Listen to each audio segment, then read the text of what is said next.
ሴቶች በደንብ አዳምጡ። ወላሂ እሺ የሚል ነገር ከለመዱ ጀርባቸው ላይ ሺህ ነገር ባላቸው ይሰጣቸዋል። አንድ እኮ አይደለም ሺህ። እሺ ውስጥ ሺህ ስላለ ከተኮፈሰች እኩል የምታወራ ከሆነች እሺ የሚል ቃል የሚርቃቸው ከሆነ የመኖር ዋስትናዋ ቤት ውስጥ በጣም ከባድ። እሺ ስትል ትገላለች። ንብረት ደብቆኝ ምን ደብቆኝ እያሉ ተረት ተረት ከማውራት ሌላ የቀረቀረውን ያመጣልሻል። አንቺ ብቻ እሺ በይ።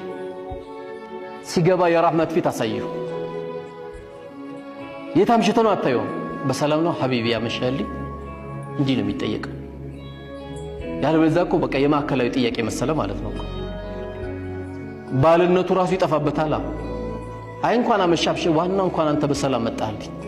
ለምንድን ነው የውሸት የሚለቀስ? ዋናው እሱ ቤት በሰላም ገብቶ በሰላም ነው እንዲያመሸው ይባላል። ቤት ገብቶ የለ እንዲያው ነገር ስለተፈለገ እንጂ አይባልም። ጀነት ውድ ናት። ጀነት አይደለም ቤተ መንግስት ውድ ነው። ዝም ብሎ አይገባም። በዛ በኩል ማለፍ ክልክል ነው። እስቲ ድረስ ልብ ካለ በራፍ ላይ እግረን ነው ሁለቱም ይሰባብሩ። ያ አላህ ጀነትም ውድ ነው እህቴ። እሺ በዩ ከፍ ነው የምትይው። ወላሂ ታዘዡ እሺ በዩ ከፍ ነው የምትይው።